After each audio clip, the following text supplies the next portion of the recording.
Vision astro एवं vastu presents. जय जगन्नाथ। नमस्कार प्रिय दर्शक बंधु, आसन देखा साम विजन आस्ट्रो एंड वास्तु कार्यक्रम काल पुरुषर तृतीय राशि मिथुन राशि। मिथुन राशि व्यक्ति माने यही अक्टोबर मासटी शुभ अशुभ मिश्र फल पाइबे।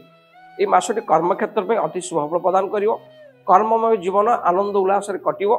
बेले बेले भूल डिसीजन मनमुखी कार्य कर्म क्षेत्र में आपको असुविधा पकाइबो।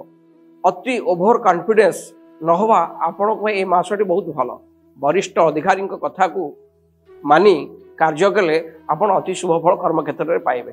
कर्माधिपति शनि कर्म भाव अवस्थान हेतु कार्य को धीर मंथर करेबे। कार्य को धीर मंथर करेले आपण कर्म क्षेत्र में शेष बेलू निश्चय उच्च आसन पद प्रतिष्ठा पाइबे। यही व्यक्ति जो माने यार कर्म लाभ कर्म करुवे मिथुन राशि व्यक्ति माने सदा सर्वदा कर्म को तदारक करुवे। नचेत कौन भूल भटका जो आपण दंडित हो पारती। धैर्य निष्ठा सह कार्य कले धैर्य निष्ठा सह कार्य कले निश्चय शुभफल पाइबे।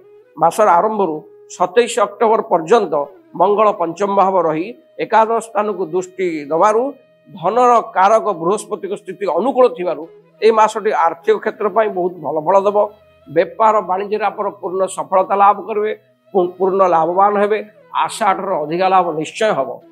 मिथुन राशि व्यक्ति विशेष जदि education bank media post office IT sector विभाग में कार्य करुवे ताले आपण एक लाइन अति सुंदर फल पाइबे। बेपार वाणिज्य आप पूर्ण सफलता मिल। बैंक रे धन संचय करेंगे, आय भल हम। बैंक रे धन संचय हम। स्वास्थ्य देखा गले मिथुन राशि व्यक्ति विशेष मानी मासटी मध्यम जन र3 अक्टोबर रु 24 अक्टोबर मध्य यही समय आपण किसी शिरजनित रोग चर्म रोग टनसिल रोग बा थंडा जातीय रोग एरा देखा दे पारे। खाद्यपेय संतुलन रखु।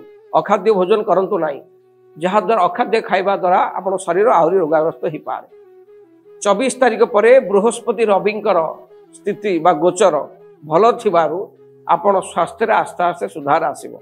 मिथुन राशि व्यक्ति विशेष माने मिथुन राशि युवक युवती माने यदि प्रेम व्यापार क्षेत्र में संपुक्त थे परस्पर को उभय को भल पाउथिबे एई मासरे पंचमाधिपति बा पंचम भाव मालिक शुक्र 9 अक्टोबर पर्यंत तृतीय भाव रहिबा द्वारा उभय बहुत मनोरंजन रोमांस पिकनिक बुलाबुली बहुत करिवे बा बहुत प्रेम क्षेत्र में सफलता पाइबे। 10 अक्टोबर पर शुक्र चतुर्थ स्थान गोचर करने पर अति सुंदर फल प्रदान करेंगे। विशेषकर विवाहिता जीवन बहुत भल रही। मिथुन राशि व्यक्ति विशेष मानक परिवार आनंद उल्लास लगी परिवार मंगल कार्य शुभ कार्य हम।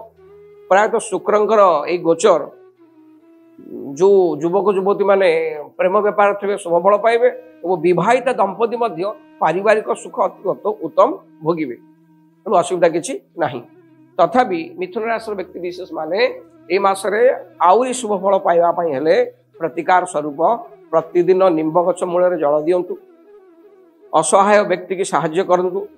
अनाथ आश्रम रे छोट छोट पिला किसी खाद्य एवं किसी पिला सामग्री दान करंतु। जहाँ भी रिष्ट अच्छे खंडन हम शुभ फल पाइबे। श्याम विजन आस्ट्रो एवं वास्तु चैनल को लाइक शेयर एवं सब्सक्राइब करंतु।